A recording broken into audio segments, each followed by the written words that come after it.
After nearly 3 years in charge at Stoke City, Michael O'Neill becomes the first Championship manager sacked this season. Get your views in right away on the news that Michael O'Neill has got the bullet at Stoke. Mine are on their way, but first, let's examine the context. Stoke were relegated to the Championship back in 2018 after a brilliant 10-year run up in the Premier League that saw 3 top half finishes. They did not adjust well to life in the Championship and didn't manage to leverage the financial muscle many parachute teams have successfully done upon relegation. Gary Rowett was taken from Darby and heavily backed in an extraordinary summer 2018 transfer window and then sacked 2/3 of the way through his first season in charge. Nathan Jones was the hot hand down at Luton. That didn't work out either, despite him also bringing in a bunch of new players to fit his style. They turned to Michael O'Neill 15 games into the 2019-20 season. The club were bottom of the table. O'Neill had been the Northern Ireland boss for the previous 9 years and would continue the final few games of his international duties for the Euro 2020 qualifying tournament. Now, to begin with, O'Neill was exactly what Stoke needed. After the chaos of both Rowett and Jones bringing in their own squads and then being fired, O'Neill set about organising a talented but, let's be fair, underachieving bunch of players. He took them from bottom up to 16th, and in the 31 games he had in charge in that 1920 season, only 6 Championship teams scored more points than Stoke.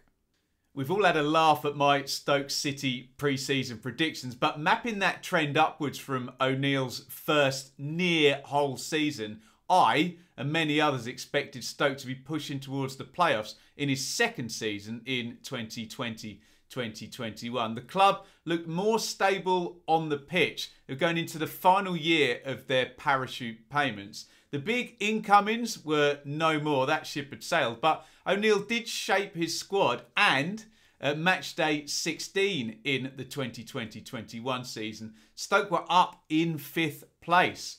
But over the final 30 games, horrible drop off. Only 3 teams scored fewer points as the Potters dropped all the way down to 14th. Going into last season, the parachute payments had run out and Stoke's ownership was doing what they could to balance up the books and mitigate that drop-off of 10 years of Premier League income. And let's be fair, what was some pretty poor spending in the first year down. The sale of Nathan Collins helped O'Neill freshen up the squad, but the pattern is eerily similar. This time, as late as round 22, Stoke are up there in that top 6. But again, here comes the fall off. And during the final 24 games, only 4 teams this season accumulated fewer points than Stoke.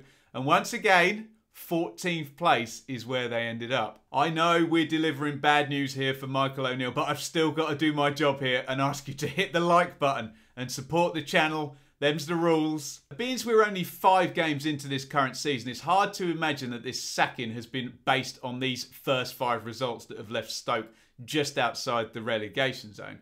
Looking at the summer business as well, I wouldn't imagine the transfer window either being open or shut had been a big consideration. It's not like they're saving a big load of money for the next manager. We know what the financial situation is at Stoke.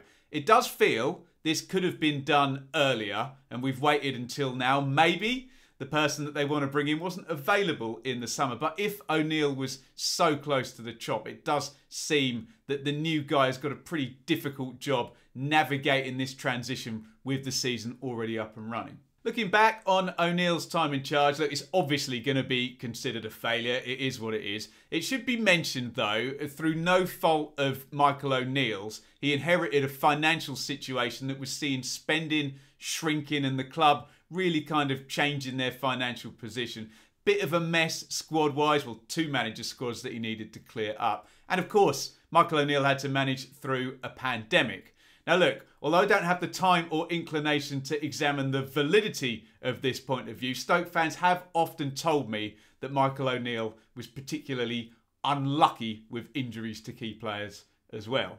I guess in the final analysis for Michael O'Neill, the biggest problem is that in those 2 full seasons, he proved to the Stoke higher-ups and to the fans that he could get that club and that side into the top 6 in the Championship, but he could not keep them there. And the fall-aways both seasons were really pretty spectacular.